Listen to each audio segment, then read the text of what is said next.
In this video, I'm going to share with you how I shot this kitchen and what we did to prepare this kitchen for photos.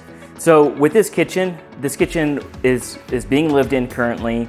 There are 3 kids in the home, 2 adults, and it looks like the way it is right now behind me. And it took about an hour to clean the kitchen just for the purpose of photos. Now, everything that we moved out of the kitchen was not put into its appropriate spot. It's behind you on a table. It's in a bedroom.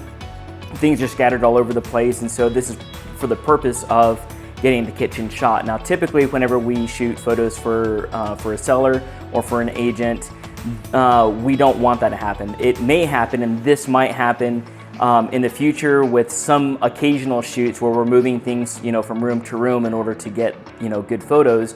But ideally, we want everything to be ready at the time of photos, and we're not having to move around too many things. With this kitchen, what we ended up doing was shooting kind of a lot of different angles, so that way you can get an idea of what those angles look like and how we shoot kitchens and kind of our thought process behind it. So right now, you're looking at me from the traditional way of shooting. I believe my camera lens is at a 24, not at a 16 millimeter, meaning it's not super wide, as we would traditionally do for real estate photos to showcase the space. For kitchens, because it's more of a space where people are going to be working in and not necessarily lounging around, we want to have that to be as realistic as possible. By shooting a 24 to 35 millimeter focal point, we're able to minimize distortion and show the room true to life. So if you were to walk into the room and look at the picture, you'd be like, this is exactly what the picture shows, right? This is one angle that we want to get, is from this angle, a diagonal angle, showcasing a third wall on this side. In this case, it's the fridge or the pantry wall, and then showcasing the hardware of the kitchen. The other shot that we typically do is going to be a squared on shot, and typically that's going to be more elevated at a 24 millimeter focal point, where you're able to see the whole kitchen true to life, and it's composed beautifully to showcase the kitchen.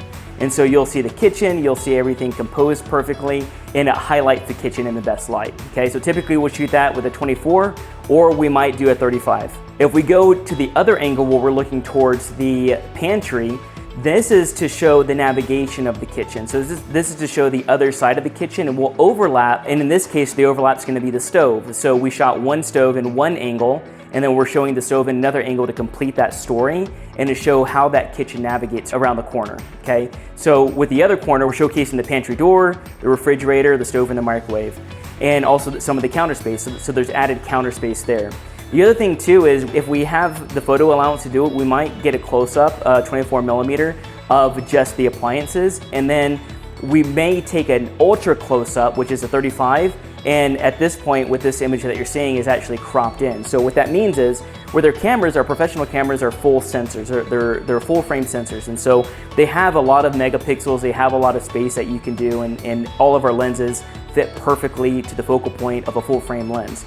A crop sensor is basically chopping that sensor almost in half, and it's allowing us to get zoomed in a little bit more for the photos, so that way if we can't, for whatever reason with the lens, we can't zoom in as much, we can zoom in by cropping the sensor.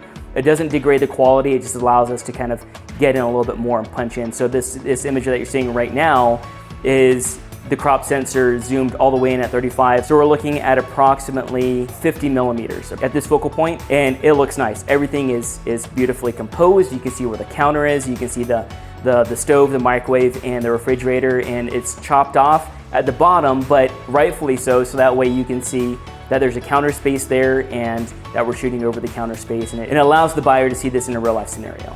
Now we get into the kitchen, and with the kitchen, we're going to showcase a few items. We're going to showcase the appliances, we're going to showcase a squared up shot of how the appliance fits with the sink if it's necessary, and in this case it is. We have a stainless steel appliance, we have a stainless steel hardware on the sink, and we want to showcase that and compose it in a way to where it's attractive to the buyer. And then the other squared up shot is going to be with the microwave and the stove, and maybe some of the items, the appliances on the side of the stove and the microwave on the countertop, so that way you can see what kind of items can fit on the countertop and how they fit. Okay, so some buyers, they might have a lot of appliances, and some buyers might not, but they want counter space more than anything, and this type of shot showcases that counter space.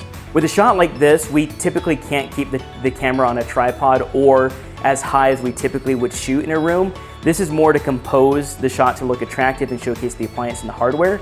So with this shot, it's going to be a handheld 3-shot bracket, and it's going to be a lot lower so that way we can see the entire appliance of the dishwasher.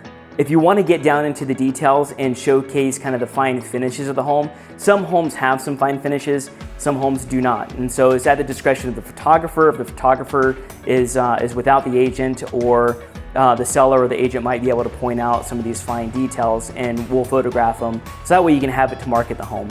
And in this case, we have some nice backsplash, so it's custom backsplash, and it's tile. And so that's someone that the photographer may take or that the seller might use in their marketing of the home. I know that some homes may not have backsplashes or might have more of a standard backsplash. Something like this where it's more custom, it could be a lot more appealing and attractive to the buyer.